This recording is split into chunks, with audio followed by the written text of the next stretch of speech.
Hello guys, welcome back to the channel. நம்ம இன்றைக்கி India versus Australia second test match review பண்ண போகிறோம். வீடியோக்கு போகிறதுக்கு முன்னாடி நம்ம வீடியோ ஸ்பான்சரான பைமோட் பற்றி பார்த்துடலாம். பைமோட் வந்து ஒரு ஷாப்பிங் ஆன்லைன் வெப்சைட். இதில் வந்து நம்ம க்ரோசரிஸ் எல்லாம் வந்து பர்ச்சேஸ் பண்ணிக்கலாம். நம்ம வந்து சிம்பிளாக வீட்டிலேயே இருந்துட்டு ஆன்லைன் அப்ளிகேஷன் மூலயமா நீங்கள் ஆப் இன்ஸ்டால் பண்ணதுக்கப்புறம் நமக்கு நெசசரியான ப்ராடக்ட்ஸ் எல்லாம் நல்லா டீட்டெயில்டாக அதுலேயே வந்து ஈஸியாக நம்மளுக்கு வியூ பண்ணியிருப்பாங்க.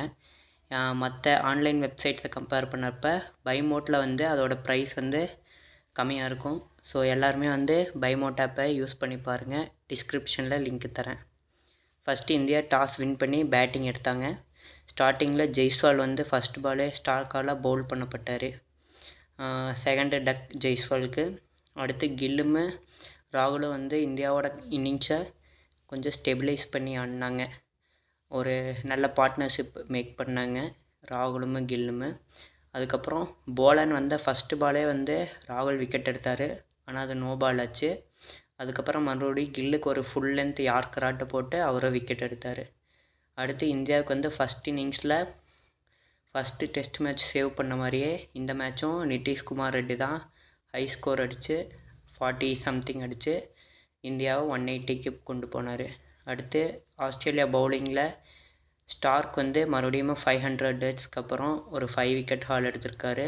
அதுவும் பிங்க் பால் டெஸ்ட்னால் ஸ்டார்க்கோட ஆவரேஜ் சூப்பராக இருக்கும். ஸோ அது பழைய ஸ்டாக் பேக்குன்னு சொல்லணும். அடுத்து இந்தியா வந்து பவுலிங் போட்டாங்க நைட்டில். ஸோ ஆஸ்திரேலியா வந்து நைட்டில் பேட்டிங்கில் வந்து ஃபஸ்ட்டு மேட்ச் ஆன மாதிரியே திணறுவாங்கன்னு நினச்சாங்க. ஆனால் மெக்ஸினையும் லபுஷனையும் சூப்பராக வந்து இன்னிங்ஸை வந்து ஸ்டெபிலைஸ் பண்ணி ஆஸ்திரேலியாவை வந்து 1 விக்கெட் லாஸோட டே 2க்கு எடுத்துகிட்டு போய் ஒரு 150 ரன் வந்து அவங்களே ஸ்கோர் பண்ணிட்டாங்க.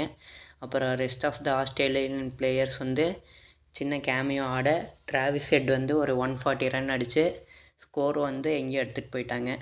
மொத்தமாக ஒரு 150 லீடு காட்ட எடுத்துகிட்டு போயிட்டாங்க இந்தியாவை. ஸோ டிராவிஸ் ஹெட் வந்து கிட்டத்தட்ட 100 ஸ்ட்ரைக் ரேட்டில் ஆடினார். அங்கே தான் வந்து இந்தியா வந்து மேட்ச்சை வந்து லூஸ் பண்ணாங்கன்னே சொல்லணும். ஈஸியாக வந்து மேட்ச் வந்து ஒரு செஷனில் கைவிட்டு போயிடுச்சு. அடுத்து பும்ரா வந்து இந்தியாவுக்கு வந்து நல்லா பவுலிங் போட்டிருந்தார். அவர் தான் மேக்ஸிமம் எல்லா ஆஸ்திரேலியன் பேட்ஸ்மேன்ஸையும் அவுட் எடுத்தார். சிராஜ் ஒரு 2-3 விக்கெட் நல்லா பண்ணார். நிதிஷ்குமார் ரெட்டி நல்லா விக்கெட் எடுத்திருந்தாங்க. கம்பேக்கான போலாண்ட் வந்து செமையாக பர்ஃபார்ம் பண்ணியிருந்தார். ஹேசல்வுட்டுக்கு பதிலாக ஒரு குட் ரீப்ளேஸ்மெண்ட்டுன்னு தான் சொல்லணும். அடுத்து பார்த்திங்கன்னா 3வது நாள் ஸ்டார்டிங்லேயே வந்து மேட்ச் வந்து முடிஞ்சிருச்சு. ஆஸ்திரேலியா வந்து இந்தியாவை பவுல் அவுட் பண்ணாங்க. அடுத்து இந்தியா வந்து மறுபடியும் செகண்ட் இன்னிங்ஸ் பேட்டிங் ஆட வேண்டியது வந்துச்சு. இந்தியா வந்து செகண்ட் இன்னிங்ஸில் வந்து நைட் செஷன் வந்து ஸ்டேபிள் பண்ணி ஆடுவாங்கன்னு பார்த்தா விக்கெட் விட்டாங்க. அதே செகண்ட் இன்னிங்ஸில் வந்து கிட்டத்தட்ட half of the Indian team வந்து உள்ளே போயிட்டாங்க. Half of the Indian team போனோடனே அடுத்த நாள் மறுபடியும் இந்தியா வந்து பந்தும் நிதிஷ்குமார் ரெட்டி இன்றைக்கி டே 3ல் ஸ்டெபிலைஸ் பண்ணி ஆடுவாங்கன்னு பார்த்தாங்க. ஆனால் ஓவரே வந்து ஸ்டாக் வந்து பந்த் அவுட் பண்ணிட்டார். அதே மாதிரி டே 2வோட எண்டில் வந்து பேட் கமின்ஸ் சூப்பராக பவுலிங் போட்டார். ராகுலோட விக்கெட்டு, அப்புறம் ரோஹித் சர்மா விக்கெட் எடுத்தாங்க. போலன் வந்து விராட் கோலி விக்கெட் எடுத்திருந்தார். விராட் கோலி 2 இன்னிங்ஸுமே இந்த தடவை ஆடலை.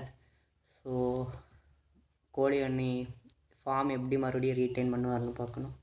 அடுத்து கில்லை வந்து 2 இன்னிங்ஸுமே நல்லா தான் ஆடினார். 2 இன்னிங்ஸுமே ஒரு அன்பிளேயபிள் டெலிவரியில் தான் அவுட் ஆனார்னு சொல்லணும். மற்றபடி கில் நல்லாவே ப்ளே பண்ணார்.